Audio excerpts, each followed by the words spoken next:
Hello you, it's ITSMYYARD here and welcome to the channel. This is the history of WWE 2K22 so far, because a lot has happened since WWE 2K20. We have missed a year and we're still waiting until March for all of it. From the past, the present and into the future we go. What has happened so far?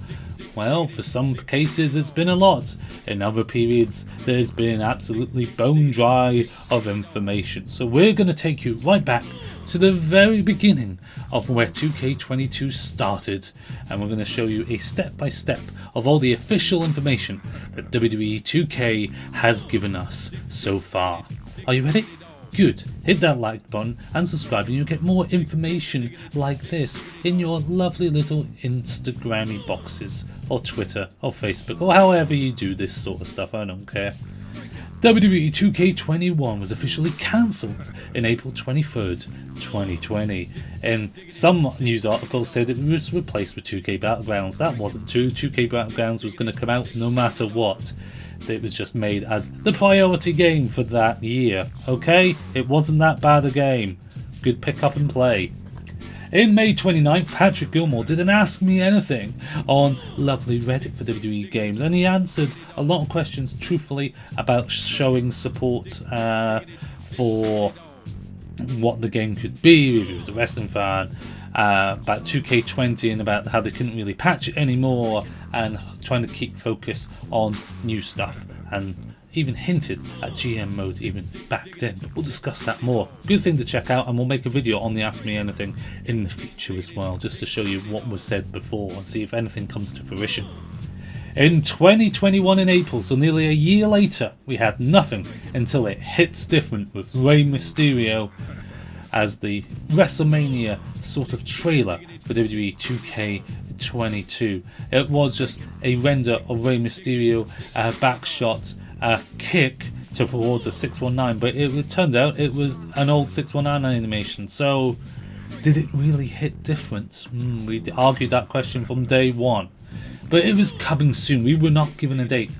May 10th, a month later, WWE 2K Dev, there's Lionel Jinx, announced previews they were going to show off in the dev channel for the 2K22 game and show off what they've been up to. He is the creative director for WWE 2K22. He's been creative director for a number of years now.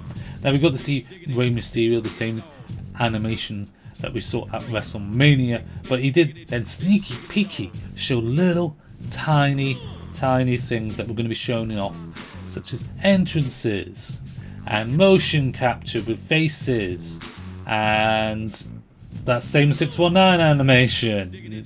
There might be a pattern here, I'm not going to lie. So they were using what they had, and it was just teaser, a hype up. There's some motion capture going on there. Cool, it was going to be great. We were hoping, fingers crossed. We hadn't seen dev stuff in a long time until we saw a great entrance, which was just basically the Rey Mysterio animation entrance from 2K20 and 19. There wasn't really anything more to it. We were disappointed, to say the least. There's a side-by-side comparison. Granted, it was a different camera angle, but it was the same animation, and us and a lot of other creators were unhappy that this was the starting point of the Dev channel, because it didn't hit different. It clearly did not hit different. It was not a good starting point for themselves. Then we go on to the May 19th, and we see the high-res cameras of Booker T and Ric Flair getting scanned. We had heard Bayley had also been scanned into this machine as well, and we will see Bayley in one of the trailers coming up. But it was just shots. We didn't see in-game renders or anything. It was just how the cameras work and how expensive that sort of equipment really is. Otherwise, I mean, there's not much you could really see. Ooh, it's techie stuff. Woo! Yay! Wouldn't mind Flair's suit, not gonna lie. Still, didn't really hit different because it wasn't gameplay.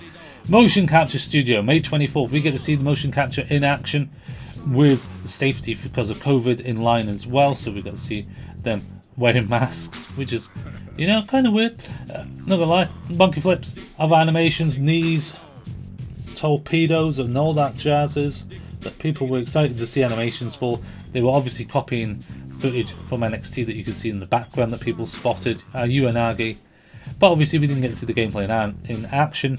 We did get to hear many months later how many new animations are likely to be in the game, and we'll discuss that when it hits different with the hit list. And Ascent on to finish it off. I mean, that was cool looking at it, but it didn't whet the appetite, so to speak. June 15th, so near enough a month later, we had animating entrances and end scenes. Now, this is basically the end scenes when you victories, that sort of thing for animations. Again, wasn't massively spectacular. I mean, they were most of the new ones, but it was, yeah, we want moves. Everyone wanted moves. It didn't feel different. It didn't feel different. It just didn't. We were disappointed. And this was the last time we saw the dev stuff so far. Whether we'll see more after January is all to be heard and seen when we get to it. Maybe it won't be 2K dev stuff and it'll just be the WWE 2K channel that just shows off the stuff. Or maybe it's them talking about it on the 2K channel. Who knows? But before SummerSlam, we got to see a couple of Ed screenshots, and those were beautiful, decently looking for high-res sort of images. But then a couple of days later, we got, on August 22nd, the new trailer, a March 2022 release. Officially got a release date.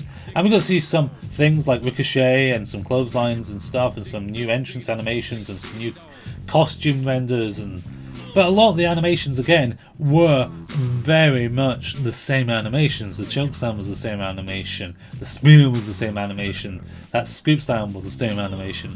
We were disappointed that they had used recurring animations again. So when November 18th came around, a good 3 months later, the hit list arrived. And the hit list, they decided to give us a lot of information before their big reveal in January. Now, some of it include, say, the redesigned gameplay engine. Goldberg looks phenomenal still, by the way. Some new control schemes, of which, that's the same Bulldog. New controls, combos, quick strikes, bigger strikes. We'll see how that fruitions on 2 different buttons. We think there's a combo system. Moves. I mean, Dominate is the same animation. We think, obviously, 99.9% sure that it's a Rey Mysterio showcase. It would make the sense why he was the first superstar shown back at WrestleMania time. Graphics look great. There was a GM mode confirmed, a My Faction, which will use microtransactions if you want to use them. My Rise, which is the rename for My Career. Don't know why about the name change. You're best than me on that one. A universe mode confirmed, the creation suite updated, and immersive presentation by changing the camera angle and stuff. We do not know how the gameplay is going to work out, because what they've shown us has just been animations that mostly have existed in the game already. We're hoping when January comes around we get to see proper game in action, an actual game in action that we can dissect and have fun with. But at the moment, that's not the case. So when we get to January, which is only a month or so away, we'll get all the information there. But for now, we have to leave it at that. What do you want to see? Was there anything that 2K could have changed with their reveal for this year's game? They've had more than a year to reveal it. So let me hear your thoughts in the comment section below. This has been the history of WWE 2K22. I've been ITSMYYARD. Turn your notifications on and leave a like and subscribe for more WWE gaming goodness. See you later.